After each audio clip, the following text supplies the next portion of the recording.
A short history of the Vikings. Intruders, hunters, savages, the Vikings are frequently depicted only as one-dimensional fighters whose accomplishments incorporate minimal more than ravaging and assaulting. Yet, from where did the Vikings start, and would they say they were truly brutal, atheist agnostics? Here, antiquarian Philip Parker clarifies the genuine history of the Viking scene. In 793, fear dropped on the bank of Northumbria as outfitted bandits assaulted the vulnerable cloister of St. Cuthbert on Lindisfarne. The unnerved priests observed defenselessly as the intruders grabbed a take of fortune and a grip of prisoners. It was the initially recorded assault by the Vikings, seaborne privateers from Scandinavia who might go after waterfront networks in northwestern Europe for over 2 centuries and make for themselves a standing as savage and unfeeling fighters. That picture was amplified by the individuals who expounded on the Viking assaults, at the end of the day, their casualties. The Anglo-Saxon pastor Alcuin of York composed significantly of the Lindisfarne assault that the congregation was splashed with the blood of the clerics of God, pillaged of every one of its decorations, given as a prey to agnostic people groups, and resulting, essentially Christian, authors and recorders lost not many freedoms to vilify the, fundamentally agnostic, Vikings. However, they unquestionably completed damaging and fierce assaults, from limited scope strikes against houses of worship to significant missions including a large number of fighters. The Vikings framed peace of a complex and regularly refined Scandinavian culture. Just as plunderers, they were merchants, coming to as far east as the streams of Russia and the Caspian Sea. Travelers, sending ships far across the Atlantic to arrive on the coastline of North America 5 centuries before Columbus. Artists, forming section and exposition adventures of incredible force, and craftsmen, making works of astounding magnificence. The standing of the Vikings essentially as thieves and bandits has for some time been set up. Re-establishing their acclaim as merchants, narrators, wayfarers, ministers, craftsmen and rulers is long late. When and where did the Vikings come from? The Vikings began in what is presently Denmark, Norway and Sweden, despite the fact that hundreds of years before they became brought together nations. Their country was overwhelmingly provincial, with practically no towns. By far most made money through agribusiness, or along the coast, by fishing.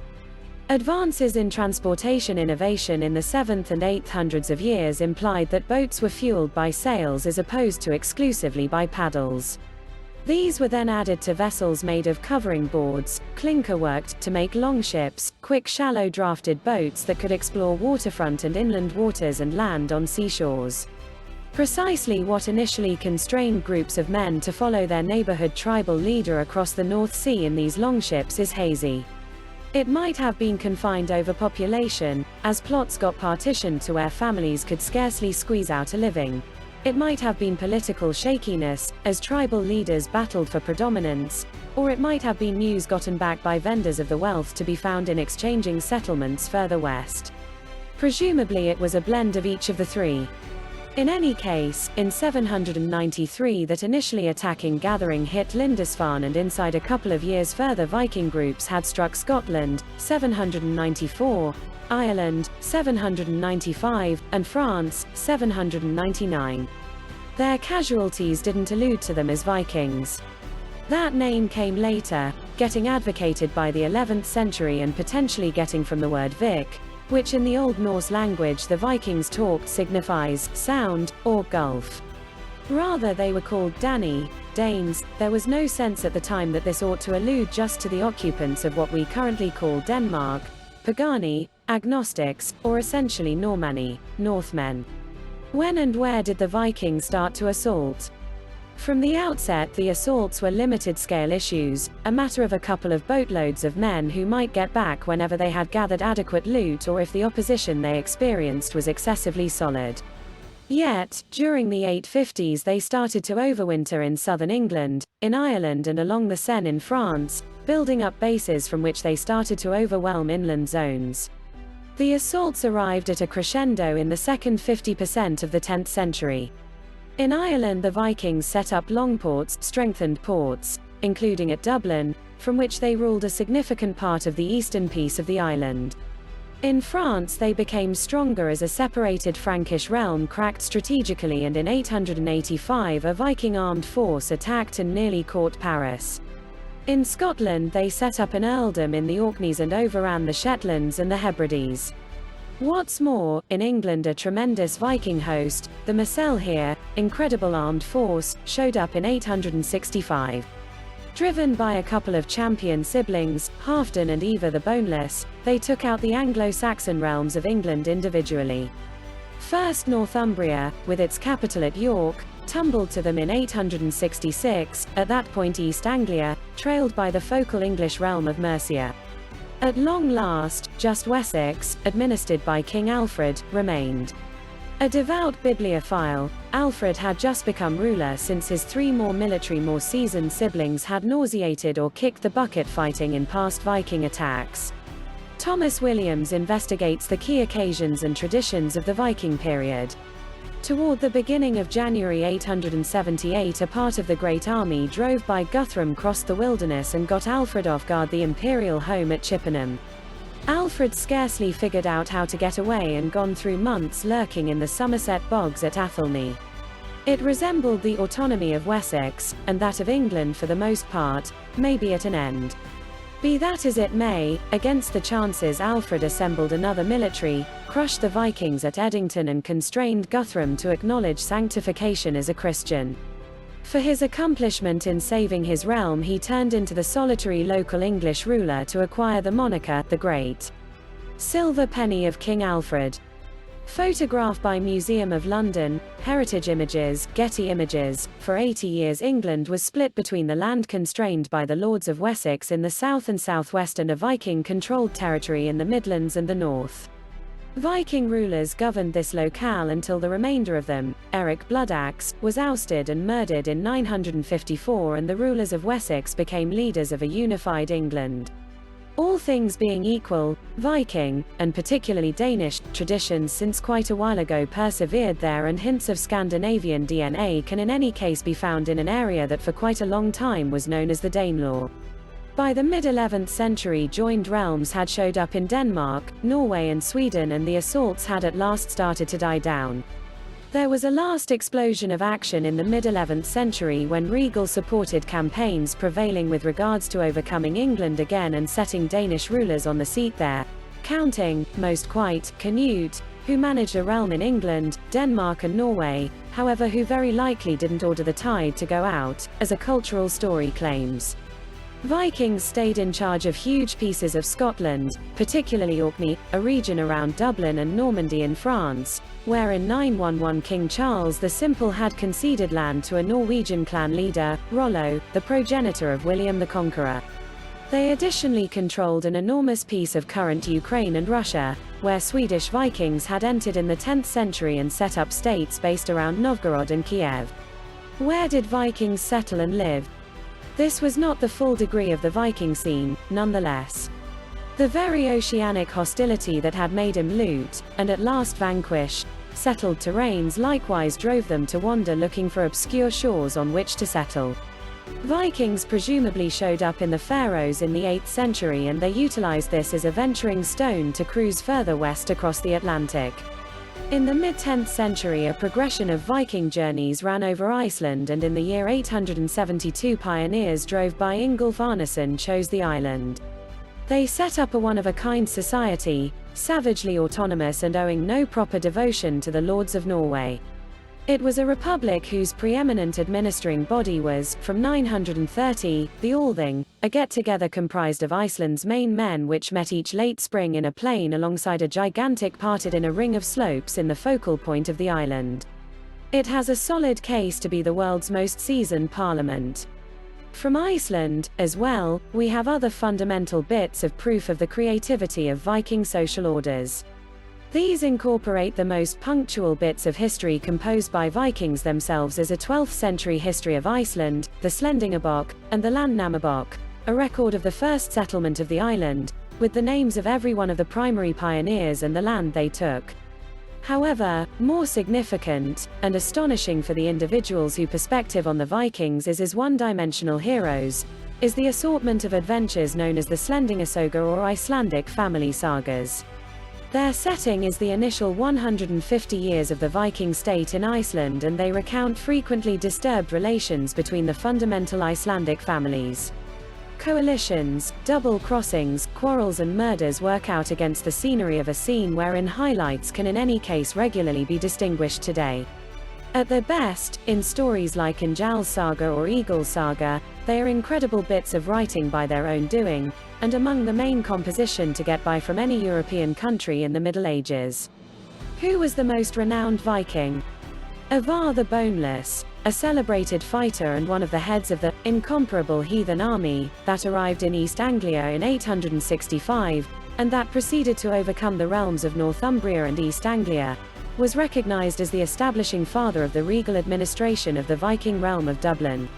It isn't known how Ivar stopped by the moniker the Boneless, albeit some have proposed it might have been because of an unnatural adaptability during battle or in light of the fact that he experienced a degenerative solid problem, at last bringing about him being conveyed all over the place.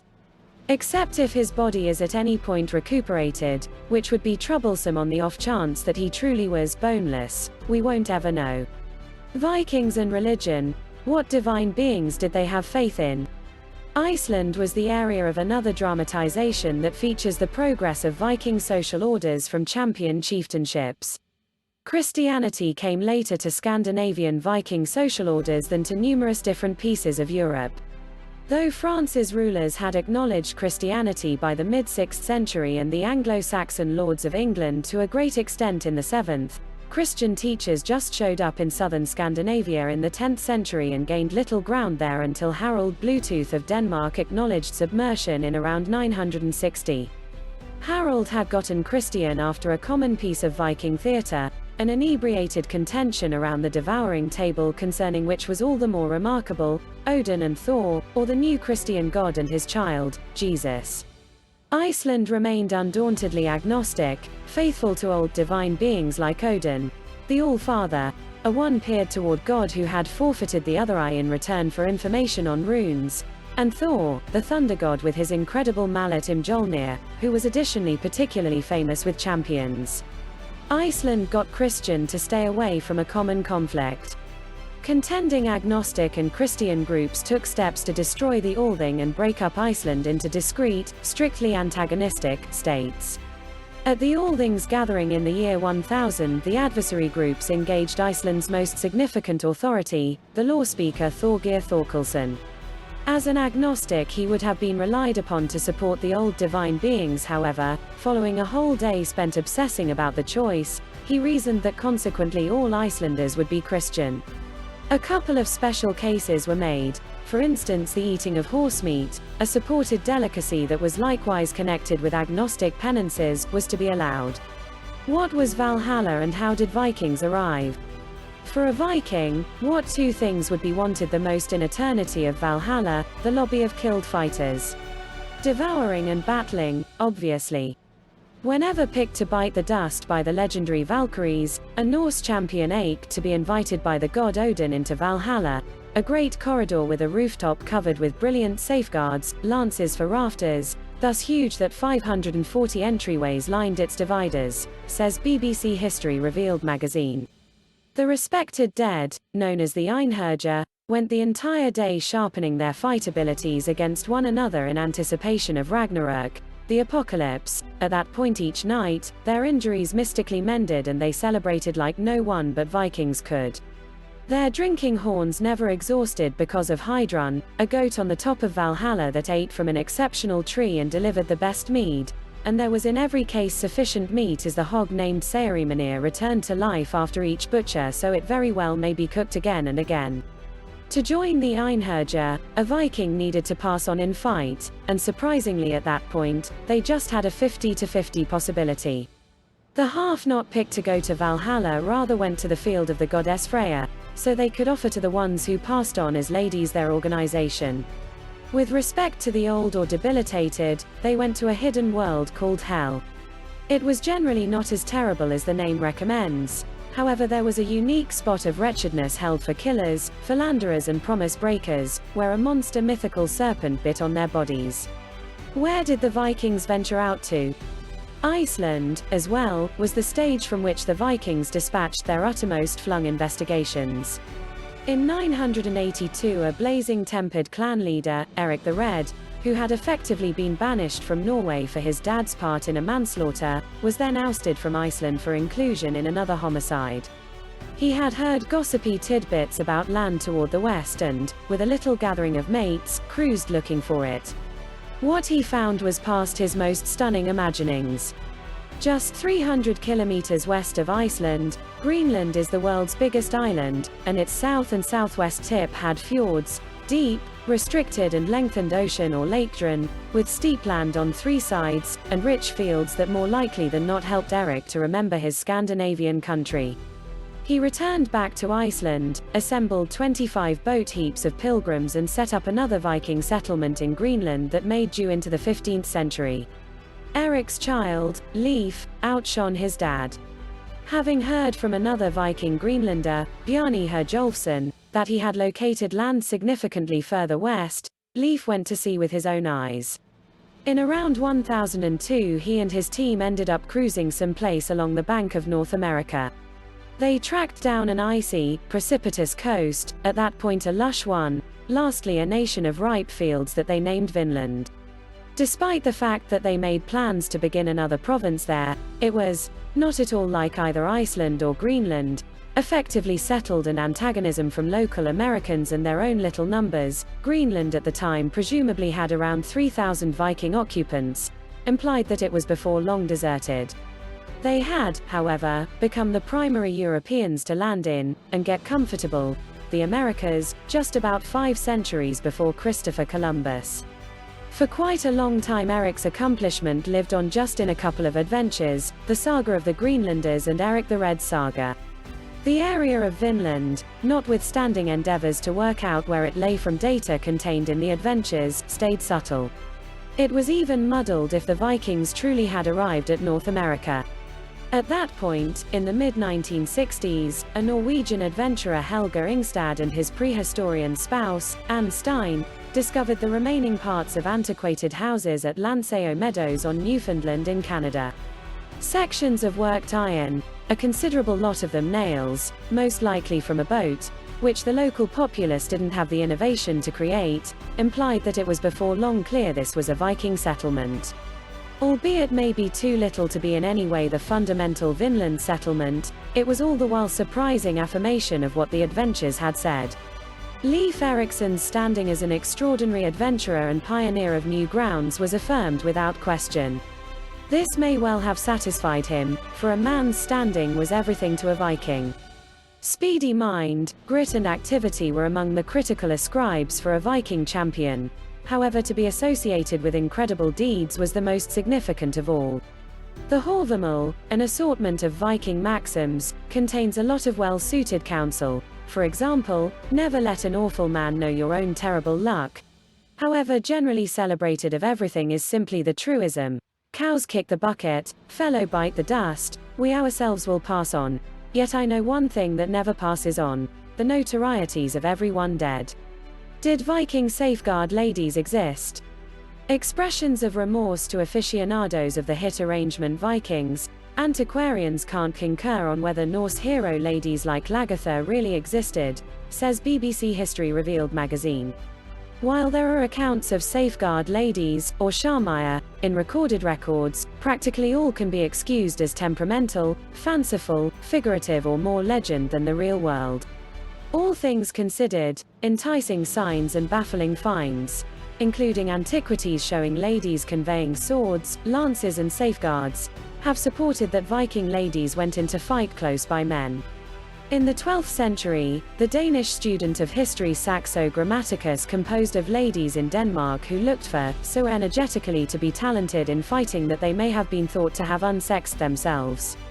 In 2017, in the interim, archaeologists found that a 10th century grave of a fighter, loaded up with weapons, really had a place with a lady. When did the Viking Age end? It is generally said that the striking, looting age of the Vikings, which started in Britain with the stripping of Lindisfarne in AD 793, finished with the disappointment of Harald Hardrada's intrusion in 1066. However, the Viking impact spread from the Middle East to North America, and couldn't be fixed by a solitary loss in fight. While Hardrada was getting his profession finishing neck injury at Stamford Bridge, the Norman conquest was being dispatched. Its chief, and future Lord of England, was William, the extraordinary grandson of Rollo, a Viking.